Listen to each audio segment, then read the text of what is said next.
कथावाचक अभयदास महाराज को एक बार फिर कथा की अनुमति नहीं मिली है, जिसकी वजह से महिलाओं में और लोगों में काफी रोष देखा जा रहा है। उन्होंने विरोध प्रदर्शन किया है प्रशासन की अनुमति नहीं मिलने की वजह से।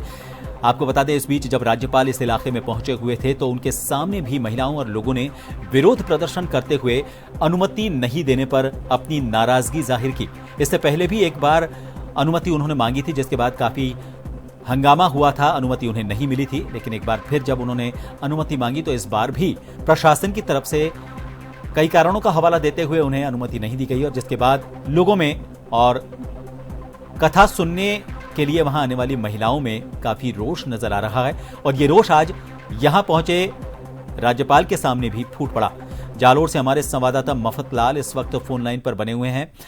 अब मफत लाल, राज्यपाल यहां पर पहुंचे हुए थे, उनके सामने भी महिलाओं की नाराजगी खुलकर सामने आई है। क्या राज्यपाल की तरफ से किसी तरह के कोई निर्देश इस मामले को लेकर दिए गए हैं?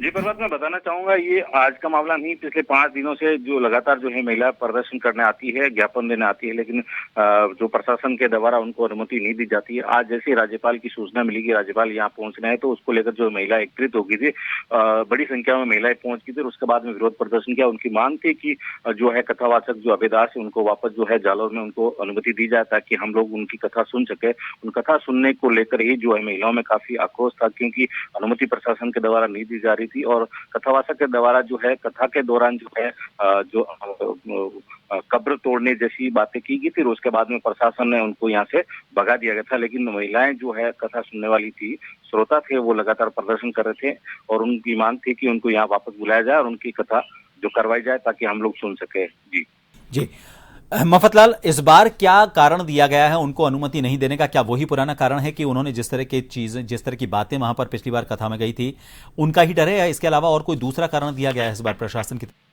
नहीं, प्रशासन के द्वारा प्रभात यही बताना चाहूंगा कि प्रशासन लगातार वही बात दोहरा रहा है कि जिस तरह से कथावाचक जो अभयदास उनके द्वारा जो बयान जारी किए गए थे उसको लेकर जो है दूसरे जो समुदाय लोग उनमें काफी रोष हो गया था। उसको लेकर जो है प्रशासन सतर्क हो गया था। उसके बाद में उनको यहाँ से भगा दिया था। और लगातार जो है श्रोता जो है कथावाचक सुनने आते हैं, उनको उनके अंदर जो है काफी भारी आक्रोश हो गया था, क्योंकि यहाँ जो सबसे बड़ा मठ है, अखाड़ा है, जो पीर शांतिनाथ जी महाराज का है, उनके द्वारा भी जो जिस समय ये नाराज हुए थे उसको लेकर जो है धरना प्रदर्शन भी किया गया था अभयदास के द्वारा।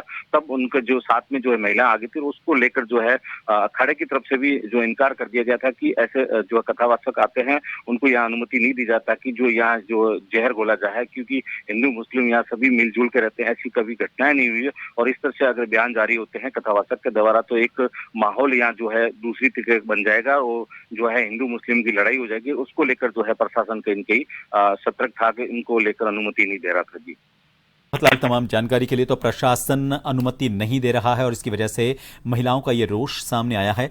राज्यपाल के नाम उन्होंने कलेक्टर को एक ज्ञापन भी सौंपा है। पुलिस का और प्रशासन का यह कहना है कि पिछली बार जो उन्होंने कथा में जिस तरह के शब्दों का इस्तेमाल किया था एक जाति विशेष, समुदाय विशेष को लेकर, वो माहौल बिगाड़ने वाला है और इसी आशंका के चलते इस बार भी अभयदास महाराज को यहां पर कथा की अनुमति नहीं दी गई है, जिसका विरोध पिछले 4-5 दिन से यहां किया जा रहा है।